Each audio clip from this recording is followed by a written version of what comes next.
In today's video, we are going to be testing out the brand new Instax WIDE 400. Should you pick this camera up? Should you upgrade? More specifically, I want to pit it against the Instax WIDE 300, the previous version. I want to put these cameras into real world situations. So without further ado, let's learn about the camera's specs, and then we're going to head out and see how these do in real world situations. I'm just another Chris. Ooh, this is the Instax WIDE 400. Yeah, it's pretty exciting because this is the first time we've gotten a wide camera from Fuji specifically in like 10-ish years. Because I think the WIDE 300 came out, I think in 2015, so nearly 10 years ago. If I'm wrong, roast me in the comments, please. Let's get to the 400 in just a second. Let's learn about the specs of the 300. Now, with the wide format, you're just gonna get chungus cameras, big ones. They take up a lot of room in your camera bag. They're thick with 3 Cs. But honestly, the 300 seems to be more compact than the other wide cameras that I've used. It has great ergonomics, fits the hand really nice, and it's packed with some features. It does have a tripod mount on the bottom, which is kind of interesting since this doesn't have a remote shutter or a self timer. I don't know why it's on there, to be honest. So it runs off of 4 AA batteries, and to turn it on, it's kind of like a digital camera. It has a little dial there that you turn and it powers on. Now, once it's turned on, it defaults itself into the 0.9 to 3 meters, kind of with a closer range shots. So keep that in mind if you're more of a landscape or architecture with buildings or anything that's far away, which you're gonna have to switch it into the next focal distance, which to do that, there's this dial right on the front. You just give it a little twist, and the range for that is 3 meters to infinity. Now, if you want to shoot something that's a little bit closer, it does have a extra little lens attachment that you click to the front of the lens. Now, you want to make sure you're in the right mode.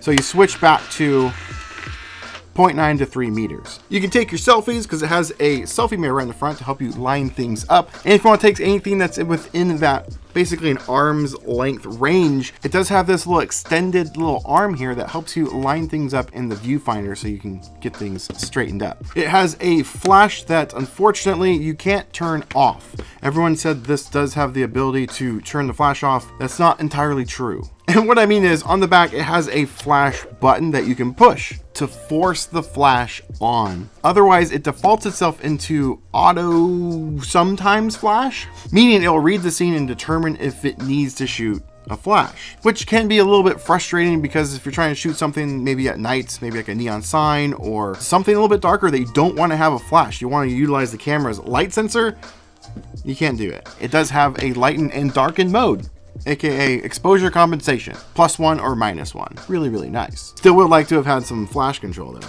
The viewfinder sticks out from the side a little bit, but it makes it easy to hold up to your eye and take a shot. Now, keep in mind that since it is offset, you're gonna have to compensate your shot a little bit, just like all other wide cameras. And lastly, it does have an LCD screen on the back to show you your film counter, as well as to show you your compensation that if you may have used, lighten or darken, and the flash option. Now this brings us to the Instax WIDE 400. Let's take a look at those specs of this camera. And that is, there's really nothing. It's a very stripped down version. They did add, however, a self timer, which is really cool. I wish the 300 had that. That would have been amazing. But this has nothing else. It doesn't even have a motor that's built into the camera. So to turn it on, you twist this and it will extend the lens to the position it needs to be in. And that is 0.9 to 3 meters, just like a 300. You click into the next position and it's 3 to infinity. And then to turn it off, you just turn the dial all the way and it's back off. Now, that's not a negative. Actually, I think that might be a positive just because less to go wrong with the camera over time. On the back, you may notice there's no screen, no exposure compensation whatsoever. And to be honest, to most people buying these cameras, probably doesn't matter. Flash will fire every single time. It also runs off of, I'm afraid I'm gonna break it, the little tab there. It's very thin plastic, so be careful. It does run off of 4 AA batteries, just like the other Instax cameras. But yeah, be careful with that door. It's pretty thin, which is ironic because on the back, where you load your film door, it's a metal tab. You flip this down and then you twist it and the door opens. It's way overkill for this camera. And it has an analog film camera, which I actually do like, but it does also come with a lens attachment, just like the other Instax WIDE cameras. And you'll notice that there is no little extended arm to frame up your shot. And you don't actually need it, because once it's clicked into place and you look through the viewfinder, offset center inside the viewfinder so you can actually get your shots lined up correctly if you're shooting something that's really close. And speaking of the viewfinder, it's not protruding out of the camera anymore. It's on the other side and it's flush to the camera, which makes the aesthetic a lot nicer, but you kind of have to jam your face into the camera to get the shot. Maybe that's just a personal preference. I don't know. I do like the design appearance, but I think functionality off to the side, I think might be better. What do you guys think? Leave some comments down below. Let me know. It does have a tripod mount on the bottom, which makes sense on this camera because it has a self timer. It does come with a couple other extra accessories out of the box. It comes with a wrist strap and a neck strap. But what's cool about the wrist strap is it has these little cube things. They're angled. There's one short and the one kind of long one. And on the bottom is a little notch. You can put this on here. It doesn't click or anything. It just kind of rests into place. So what it does is it gives you a little elevation so you can put it on a table and put the self timer on and take some group shots. The overall design, it's actually a little bit bigger than the 300. It's shorter just because of this viewfinder that sticks out on the 300, but it's actually taller and thicker. So that's interesting considering they stripped out all the features. There's not even a motor in here. I don't know why they chose to do that, but that's what they did. The handle though, it's really big and thick. The ergonomics of the 300, the grip is so nice. Fits in the hand really nice, but the 400, it's so large. Your hand really has to stretch to get around. I don't know, the ergonomics of it could be better. Personal preference, perhaps. Now that's the specs of the camera and a little bit of my thoughts. Let's go out and shoot some photos with these and see the quality difference. There's one thing I forgot to mention when I was comparing these two, and that is the price. This currently retails for $149.99. However, the Instax WIDE 300 is technically discontinued now, according to Instax or Fuji's website, but this was still widely available 3-4 months ago for $129.99. And so it's kind of a bummer that this is now more expensive with less features. I will be utilizing the 300 with the exposure compensation because one, it has it, and two, I want to show you what it can actually do and the type of exposures you can get out of the 300 versus the 400. All right, I'm gonna take a couple photos here to do some comparisons. First up is the 400. Then I shot this one with the 300 in normal mode, no exposure comp. And you can tell the highlights are just so much better on the 300. So now we're gonna shoot the third shot with exposure compensation set to -1, just so you can see the difference. On the left is the 400. Now on the right is the 300, but with -1 on the exposure compensation. Notice the saturation differences, and you'll notice the highlights being preserved. Here's an interesting result. One on the left is with the 400 and the one on the right is with the 300 but set to normal. I'm noticing that the 300 is handling the highlights a bit better. Some might argue that the image is too dark and you can't see enough, but some might say it's much more saturated and more pleasing. Let me know in the comments what your thoughts are. One of my more iconic locations where I've tested cameras. I haven't been here in a while. Let's take a photo. And actually I need to move to the other side, hang on. And why? Because the sun's right there. If you take my masterclass, then you know why. Masterclass, it's amazing. Super good deal, it's only 60 bucks. 3.5 hour course. Teach you the ins and outs, basics, some advanced, a lot more. Consider checking it out. Links in the description. All right, I'm gonna go -1 just to show you another comparison of what you can do with it and the importance of it. So yeah, I did -1 on the 300, but I think I actually prefer the 400's results. And just a little extra bonus, I know someone's gonna be really pleased with this. Retrograde Engineer makes these awesome lens adapters for various cameras, and one of them is for the WIDE 300. Just slides right into place and you can thread on 37mm lenses. And good news is, it's the same one for the new 400. So if you have his lens mount and some of the lenses that he offers, you can still use it on the 400. So while out driving trying to find the next spot to shoot, I came across this place, which these Jeeps or 4x4s, whatever you want to call them, caught my eye. I was just driving by and I found this place. I think it's like vintage Jeeps and stuff. It's kind of cool. cool. And I saw these just sitting out front, so I wanted to snatch a photo. I mean, for all intents and purposes, this is pretty much an identical photo. Ever so slightly, if you look close, the 300 does have better highlights, but honestly, at first glance, you can't tell a difference. And the 300 was shot at normal, so no exposure compensation. Since I'm gonna be taking double photos of like everything for this test, I'm gonna be giving away a lot of these photos over to the Spitfire Club, aka the Patreon members. So if you wanna get some of my original photos, consider joining. I give them away at random. Or if you want to guarantee an original photo, there is, I think, like 2 spots left of a specific tier called You're One of a Kind. And you get one of my original photos, and I do sign them, sent to your door every single month. So if you want to do that, consider checking out the link in the description. Oh, so it's just like 4x4s in general.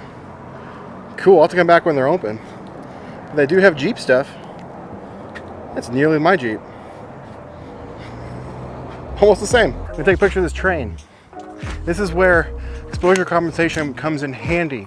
It's pretty harsh, direct sunlight, but first one up, I'm gonna shoot with the 400, and then I will use the 300 in -1 exposure compensation just to see what we can get.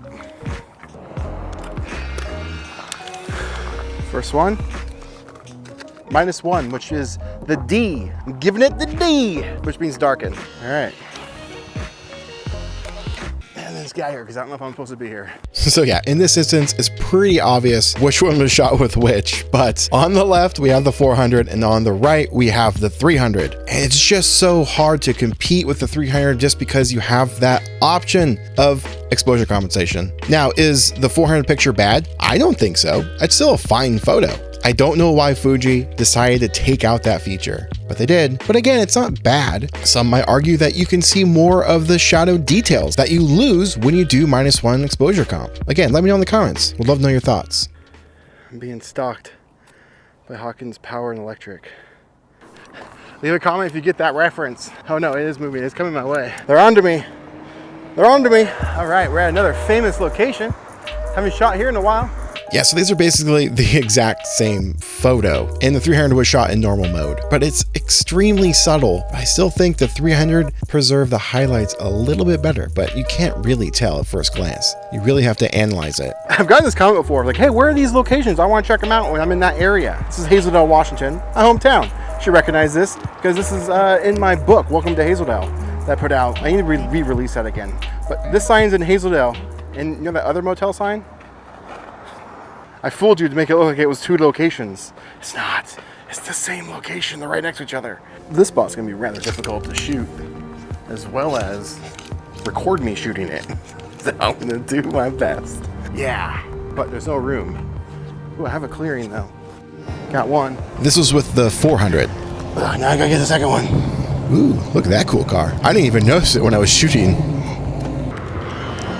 Sweet. A little crooked. It's a little crooked on that. Whew. Nice. That was neutral too. That wasn't -1. Trying to do a fair comparison. Yeah, basically the exact same photo. Don't do what I'm doing right now, and that is record a video while driving. I used the Instax 300 to shoot a photo of this bridge, and I did while driving over the bridge. Again, don't do what I'm doing because I got the tops off. Now I'm heading back over the bridge, and I'm going to shoot it again, but with the 400. And see what we get. I will not be able to record, drive, and shoot the photo, so I won't be getting any B-roll. I think. I just had an idea. I might just lay the phone down like this.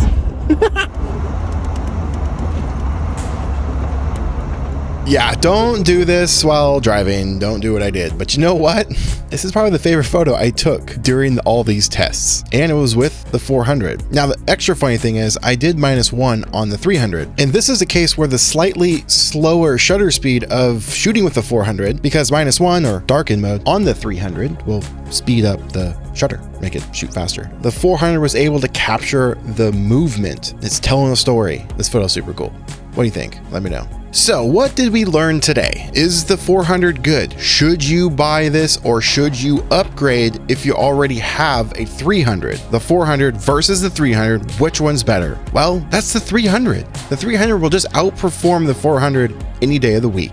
And I'm gonna say if you already have a 300, there is no need to quote upgrade to the 400. You lose a lot of features. Sure, the self-timer is pretty cool, but that only comes in handy if you do a lot of group shots that warrant a self-timer. But that's the only feature this camera has. If you don't have a wide camera at all, well, the 400 would be a decent camera to start with. It does produce some pretty good images. But if you want something with a little bit more control, I'd go with the 300. But it's really nice to see that Fuji is still producing cameras for the wide format. That's exciting because that means they're not going to get rid of the wide format to shoot. We'd love to know your thoughts on this. Do you have a 400? Do you have a 300? Or which wide camera is your favorite? Leave some comments down below. Let's continue the conversation. Thank you so much for watching, and I'll see you in the next video. Now, get out there, make some art.